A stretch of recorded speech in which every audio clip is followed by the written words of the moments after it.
Bonjour ma famille, PITV. Comme on le dit toujours dans votre chaîne, c'est la génération consciente qui monte en puissance. Sans la conscience, on ne peut pas faire de bonnes choses. Et nous voici encore là dans notre rendez-vous de tous les jours pour vous servir. Nous sommes là dans votre émission de la génération consciente. Je remercie tout le monde qui sont en train de s'abonner massivement dans votre chaîne PITV et je vous aime tant. Aujourd'hui, nous allons développer ensemble avec vous un très bon thème, comme ça se passe toujours dans notre chaîne, un très bon thème que nous allons tous aimer. Et aujourd'hui, nos enfants ont besoin d'être bien éduqués, nos besoins ont besoin d'être très bien éduqués. Et aujourd'hui, nous allons chercher le bonheur de nos enfants. Le thème est intitulé bien les rappels rien que de ce que les psychologues nous ont dit de ne plus prononcer ou dire pour nos enfants. Parfois, nous faisons des choses par ignorance. Parfois, nous faisons des choses sans pour autant comprendre les effets secondaires que la chose peut entraîner. Mais aujourd'hui, nous allons découvrir ensemble. Nous avons fait des recherches, comme vous nous les demandez chaque jour de le faire, de voir quelles sont des phrases que nous ne pourrions jamais nous permettre de le dire chez nos enfants. Nous avons fait des recherches, nous avons vu toute une liste de psychologues qui nous ont montré quelques phrases que nous allons partager avec vous. La liste est tellement longue, nous allons prendre quelques phrases et dans les phrases que nous avons sélectionnées, quand nous allons comprendre sur 8 petites phrases, nous allons faire bien le reste même si on ne le dit pas. La première des choses, nous allons voir, nous allons dire ceci, le parent, nos enfants méritent mieux. Nous avons les enfants pour que nous puissions bien assurer notre responsabilité et de jouer bien notre rôle. C'est ça ce qui est plus important. Et nous allons voir sans pour autant tarder la première des phrases que le psychologue nous a interdit de ne pas former cette phrase, de dire à nos enfants, c'est là. Nous ne pouvons pas nous permettre de dire à nos enfants, par exemple, arrête de pleurer tout de suite. Je dis la phrase et arrête de pleurer tout de suite. Ça nous arrive des fois que nos enfants ont commis une erreur, que nous cherchons maintenant comment les interpeller. Où nous pouvons aussi engrandir nos enfants, nous pouvons aussi leur blâmer de leurs erreurs. Mais il y a des fois, quand nous punissons un enfant, ça nous arrive des fois, quand nous avons puni l'enfant, ça nous arrive des fois de lui dire encore de s'arrêter de pleurer.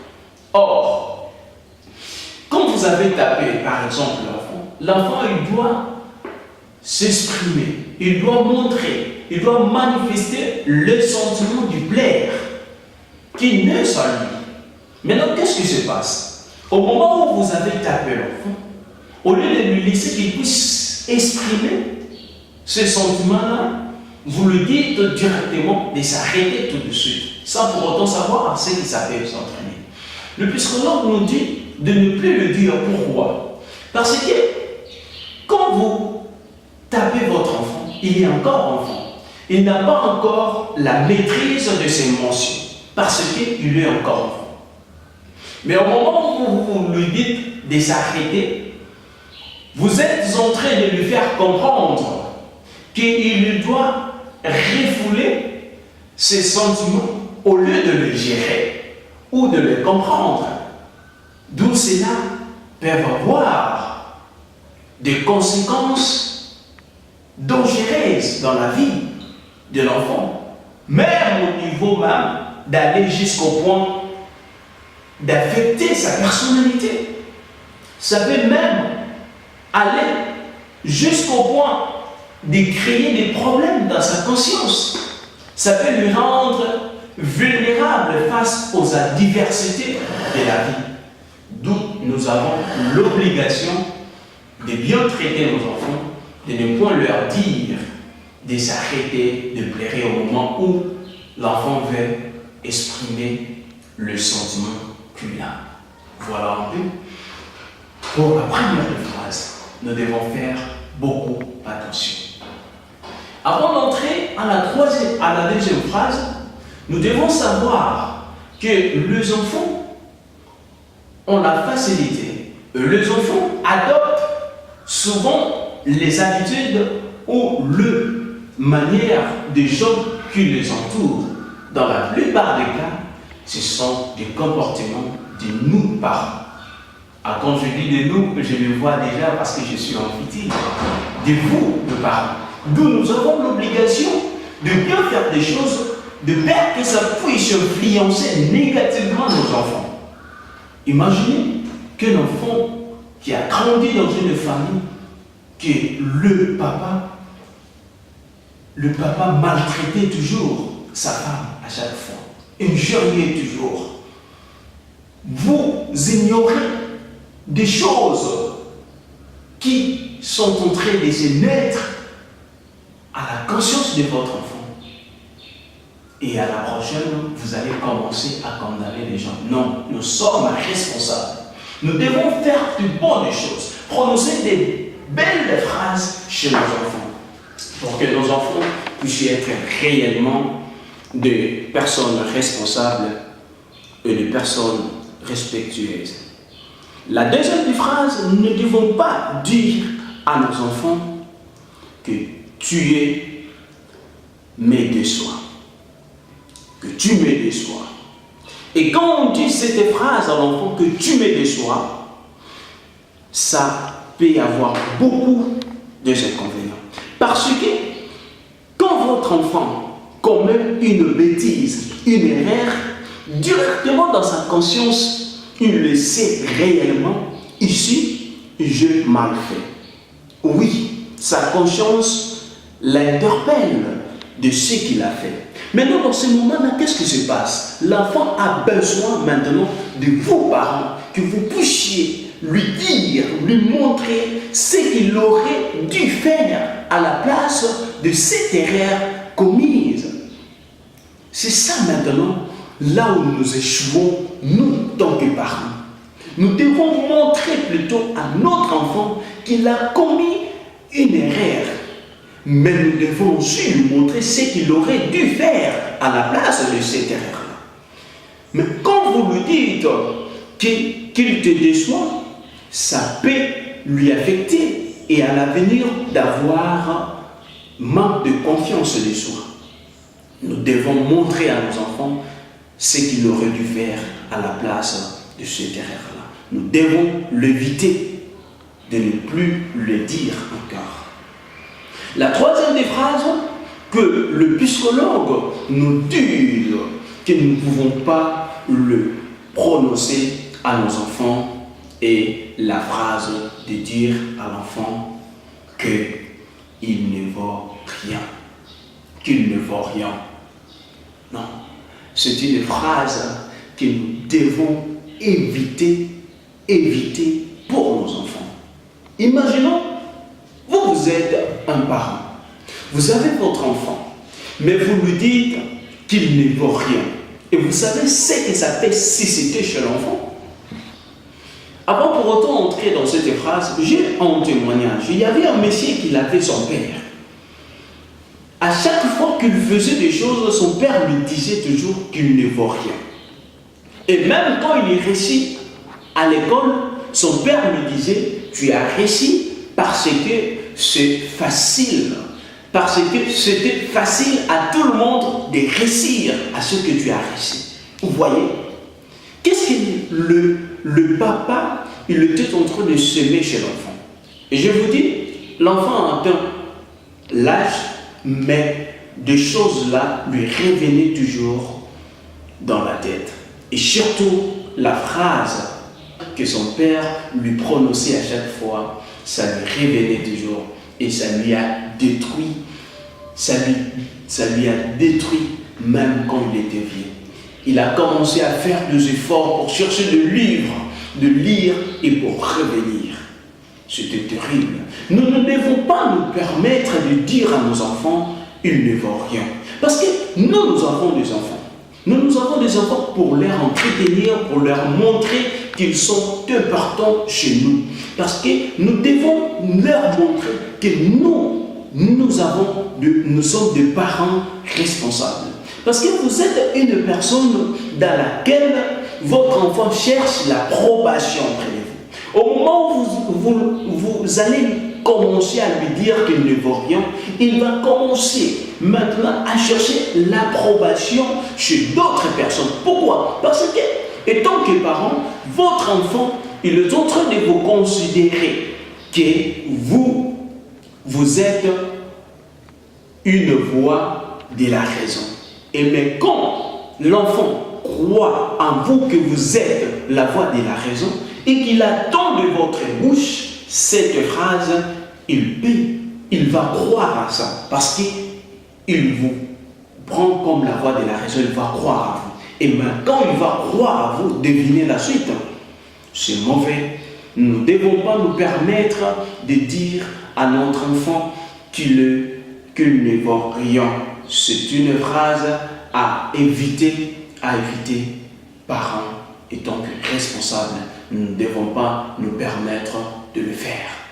Nous devons plutôt lui reprocher, de lui dire, l'enfant, ce que tu as fait, c'est mal.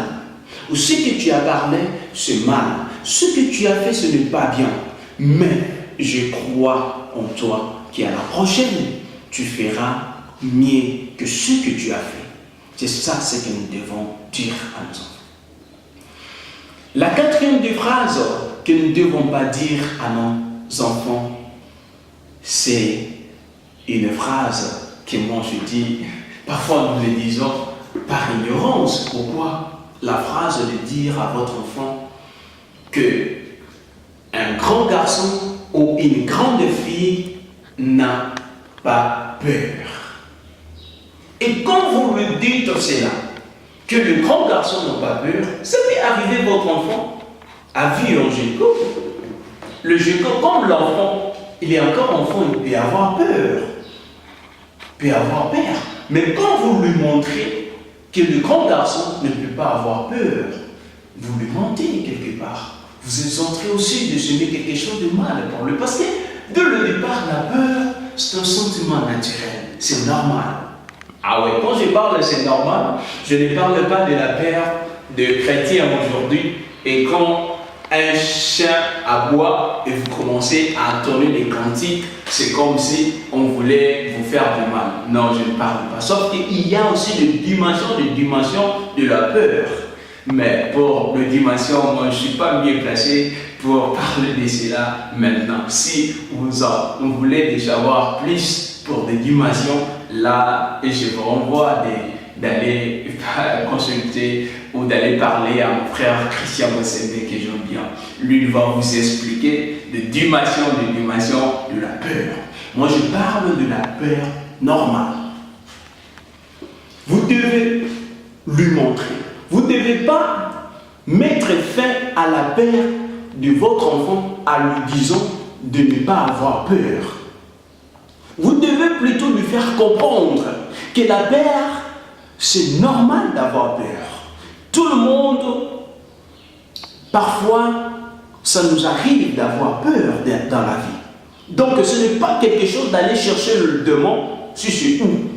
Vous devez lui faire comprendre que c'est normal d'avoir peur, mais maintenant, voilà.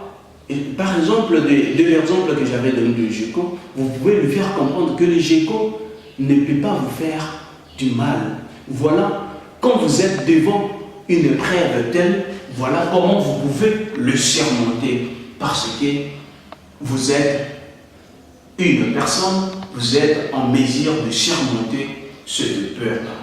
Montre-lui ce qu'il peut faire à la place de cela. Ça va lui aider massivement à la place de lui dire autre chose. Voilà un peu c'est des phrases qu'on montre. Parfois nous le faisons avec beaucoup d'ignorance, sans pour autant savoir ce que ça peut causer chez nos enfants. Voilà un peu la quatrième des phrases. La cinquième des phrases, pour entrer maintenant, c'est que nous ne devons pas nous permettre à dire à nos enfants que tu es un mauvais garçon ou tu es une mauvaise fille. Nous ne devons pas le dire. Vous ne devriez jamais laisser une erreur de votre enfant lui condamner. Vous ne devez pas laisser une erreur condamner la personnalité de votre enfant. Parce que vous allez vous convenir avec moi que les erreurs ne définissent jamais une personne. L'erreur est humaine. Vous ne devez pas lui faire montrer que cette erreur qu'il a commise, c'était la fin du monde. Non, vous ne pouvez pas vous permettre de dire à votre enfant qu'il est mauvais parce qu'il a commis une erreur. Vous devez lui expliquer. Parce qu'au moment où votre enfant commet l'erreur, ce n'est pas maintenant, comme l'erreur ne peut pas définir une personne, ce qui va lui faire croire qu'il est réellement mauvais, c'est la phrase que vous allez utiliser. Au moment où vous allez utiliser maintenant cette phrase-là, ça va lui affecter pour lui montrer réellement qu'il est mauvais. Or, ce qui n'est pas normal de dire à nos enfants. Nous devons beaucoup l'éviter parce que nous avons une lourde responsabilité chez nos enfants en tant que parents. La sixième des phrases que nous devons éviter de dire à nos enfants est que vous voyez un parent qui dit à son enfant que je fais tout pour toi. Je fais tout pour toi. Attendez une seconde. Je fais tout pour toi. Mais vous êtes parent, papa. Vous êtes parent, maman. Vous devez le faire. Vous avez une lourde responsabilité de le faire. Parce que quand vous le faites, c'est de vos devoirs de le faire. Attendez, vous êtes là. Moi, je conseille toujours aux gens, quand vous n'êtes pas encore en mesure de vous nourrir seul, de prendre vos responsabilités, il ne faut pas aussi aller chercher d'autres charges. Parce que vous étiez là seul. Vous étiez là seul et tu as fait par tous les moyens pour aller chercher une personne autre. Ensemble, vous êtes convenus d'avoir des enfants. Quand vous avez un enfant, c'est votre charge. Vous devez vous acquitter à cela. Et quand vous dites à votre enfant que vous faites tout pour lui, maintenant, qu'est-ce que vous en voulez? Que d'autres personnes puissent le faire à votre place? Mais non! C'est bien votre charge. Vous devez vous acquitter. Alors, cessons de dire à nos enfants cette phrase. Cessons de faire croire à nos enfants qu'ils vous doivent quoi que ce soit. Oui, vous devez vous arrêter à cela. Papa, oui, c'est votre responsabilité. Et quand vous le faites, de faire tout pour votre enfant, ce n'est pas une faveur que vous lui accordez. C'est votre rôle en tant que parent et c'est son droit en tant qu'enfant de jouir de cela. Oui, vous avez la responsabilité de le faire. C'est une phrase que nous devons beaucoup plus éviter de le dire parce que quand vous ne le faites pas, personne d'autre le fera à votre place. La septième des phrases, avant-dernière phrase, et que nous avons préparée pour aujourd'hui, c'est la phrase de dire à votre enfant que tu es gros. Tu es gros. Nous devons beaucoup éviter cela, de dire à notre enfant qu'il est gros. Pourquoi? Parce que Si notre ou votre enfant est vraiment gros, il le sait certainement. Parce qu'il est gros, il le sait certainement. Comme il le sait certainement, ça ne vaut pas la peine de lui dire cela. Parce qu'il est gros, sachez-le que votre enfant, il se fait probablement intimidé par d'autres enfants. De sa taille, oui. Probablement, il se fait intimider par d'autres enfants. Et lorsqu'il attendra ça de votre propre bouche, ça peut créer beaucoup de choses pour lui. Ça va lui créer beaucoup de choses. Ça va lui amener à se sentir gêné et avoir une marge négative à l'avenir. Ils vont se sentir qu'ils ne pas aimés. Or, nous avons l'obligation d'aimer nos enfants. Nous avons l'obligation de faire montrer à nos enfants qu'ils méritent mieux, qu'ils sont aimés par nous d'abord. Parce qu'il n'y a pas un autre endroit que vos enfants peuvent sentir trop à l'aise que chez vous, parents. Vous devez faire par tous les moyens aider votre enfant à perdre du poids et non de lui dire encore, c'est là. Je vais vous donner un secret, une phrase magnifique. Quand votre enfant il est réellement gros, vous devez utiliser cette phrase. J'aimerais bien qu'ensemble nous puissions retenir, comme moi je l'ai déjà retenu, cette phrase. Oui, de dire à notre enfant, par exemple, je pense à commencer à manger sainement et à me remettre en forme. Quand vous dites cela à votre enfant, que tu penses à commencer à manger sainement et à te remettre en forme, maintenant vous pouvez lui proposer, tu peux te joindre à moi? S'il te plaît, je ne veux pas le faire seul. Parce que votre enfant, comme il est déjà conscient qu'il est gros, quand il va écouter cela auprès de vous, je vous dis vrai, l'enfant va aimer cela, pas possible. Il va accepter sans hésiter. Tandis que vous le savez très bien que vous ne le faites pas pour vous, mais pour votre enfant. Nous sommes là pour aider nos enfants à bien grandir, à se sentir trop à l'aise près de nous. Ça va être quelque chose de super et de bien. Oui, étant que parents. Et la dernière phrase que nous avons préparée pour aujourd'hui, c'est tellement super. Mais je tiens à rappeler, d'abord, étant que parents, nous avons une lourde responsabilité. Oui, nous devons faire la part des choses, à faire de bonnes choses pour nos enfants, à les aider de bien grandir, de bien faire des choses. Faisons de bonnes choses pour que nos enfants aussi puissent le copier. Oui, nous devons apporter cela chaque jour. Nous puissions marcher avec ça. Nous avons ce devoir-là de faire que nos enfants puissent vivre mieux. Oui. Oui, faisons de bonnes choses. Faisons de bonnes choses. Et quand vous êtes devant vos enfants, quand vous êtes devant un enfant, faites attention de ce que vous dites. Faites attention de vos dires, de vos gestes.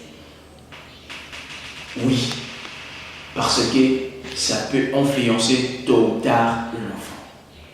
La dernière phrase, c'est une phrase que quand un parent le dit à l'enfant, l'enfant va se sentir vraiment, je ne sais pas quoi dire, mais nous allons comprendre quand je vais le dire. La 8e des phrases, est la phrase de ne plus jamais dire à votre enfant, et tant que parent, ce n'est pas bien de dire à votre enfant que tu n'es pas capable de faire ça. Tu n'es pas capable de faire telle ou telle chose. Cette phrase peut se révéler très blessante, car votre enfant, qu'il n'est pas assez... Non, je disais, cette phrase, ça peut se révéler plus blessante chez votre enfant. Parce que votre enfant peut croire, peut imaginer, peut croire qu'il est moins bon à vos yeux. Et quand l'enfant commence à penser ce genre de choses, imaginez la suite. Parce qu'en tant que parent, il vous considère, comme je l'avais dit, la voix de la raison.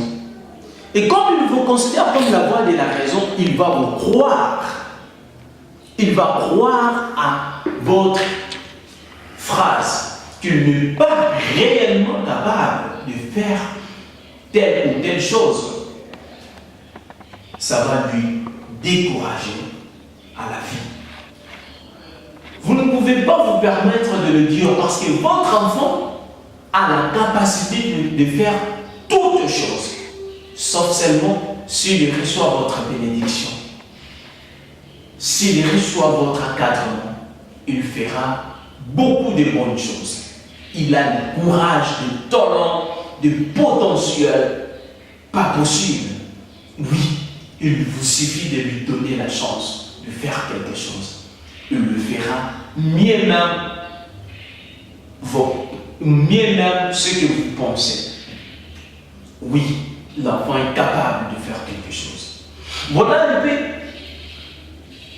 le phrase préparé aujourd'hui pour nous partager, pour que nous puissions le partager ensemble.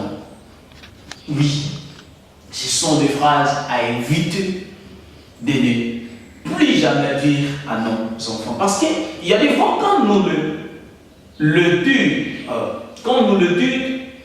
disons, nous oublions les effets secondaires de ces phrases.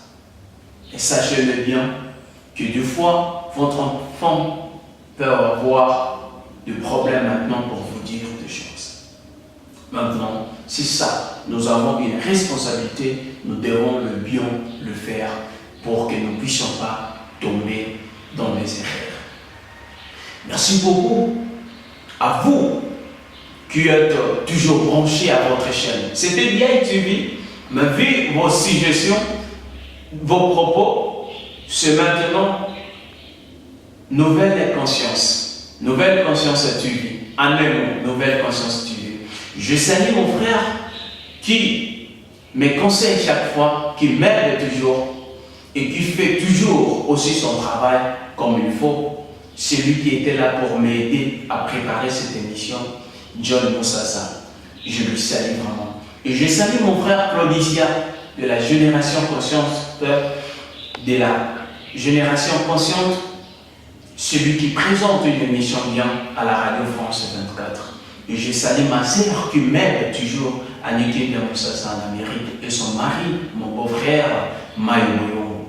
Je salue mon frère Christian Rossende et je salue mon avocat que j'aime bien, Maître Yannick Ngandouya, celui qui me soutient toujours aussi. Je vous salue mon maître et je salue tout le monde qui m'aime. Oui, à tout le monde qui sont là pour s'abonner dans votre chaîne. Sans oublier ma mère chérie de Jambia, Marc Moussassa et mon père Ibrahim. Je tiens à rappeler à toutes les personnes de bonne foi et à la diaspora africaine que vous avez aussi une responsabilité de s'investir à l'homme. Investissons nous. Nous allons découvrir que l'Afrique a tant de potentialités, parfois que nous ignorons. Investissons à l'homme africain. Oui, investissons aux vrais architectes. Dans 30 ans, l'Afrique sera remplie de gratte-ciel, comme je le dis toujours. Oui, investissons en l'homme. Et j'ai fait un appel à tout le président africain de s'investir, oui, à l'homme africain. Oui, je tiens à saluer tout le monde, à tous les footballeurs qui font de bonnes choses. Je vous salue parce que vous continuez toujours. Didier Drogba, Samuel Eto'o, Mohamed Salah, Sadio Mané, Shabani Nomna et Dieu merci Mbokani, Cédric Makam, Afobé, Yannick Ibola, si je vous salue parce que vous êtes en train de faire des bonnes choses. Vraiment. Je salue tout le monde qui me soutient de près et de loin. Je vous aime beaucoup. Ma sœur Angèle Moussassa, celui qui me soutient chaque fois. Sans oublier toute mon équipe technique, je tiens à vous saluer. Et celui qui touche bien la caméra, je salue Herman. Oui, sans vous, donc on ne pouvait pas aussi être là pour présenter cette émission. Je salue mon grand Gaulois et mon frère Moïse Kim, sans oublier Gianni Mbala. Je salue tout le monde. Merci beaucoup, je vous aime. Abonnez-vous toujours massivement dans votre chaîne. Vous ne serez jamais déçus. Il y a tant de bonnes émissions dans cette chaîne. Vous allez découvrir de bonnes choses. C'est une génération consciente qui monte en puissance. Ah oui, je ne vais pas oublier mon grand frère Doris Andoine, mon frère Dak. Je vous salue tous. Là, le rendez-vous à la prochaine. Toujours dans la même chaîne. Toujours, nous sommes là dispo et disposer toujours nos temps pour vous servir. Je tiens à saluer tout le monde. Je dis aujourd'hui, comme mon frère Christian Bossende, l'amour est un Dieu. Dieu est amour. Oui, je l'ai dit. Mais je finirai aujourd'hui à un verset biblique. Je salue tous les chrétiens et tous les musulmans, je vous aime beaucoup. Je terminerai aujourd'hui avec un passage biblique. C'est Colossiens 3, 12 et 21e verset. Colossiens 3, 21. Dieu nous dit dans sa parole, dans la Bible, que Père, n'héritez pas vos enfants de peur qu'ils ne soient découragés. Donc nous avons la responsabilité de ne pas hériter nos enfants. Merci beaucoup. Je tiens à rappeler encore dans cette émission, nous le disons, que ce n'est pas encore tard de prendre une très belle décision et d'opérer un très bon choix. Je vous salue vraiment beaucoup, je vous aime. L'amour est en Dieu, Dieu est d'amour, paix dans le monde. À la prochaine. Bye bye.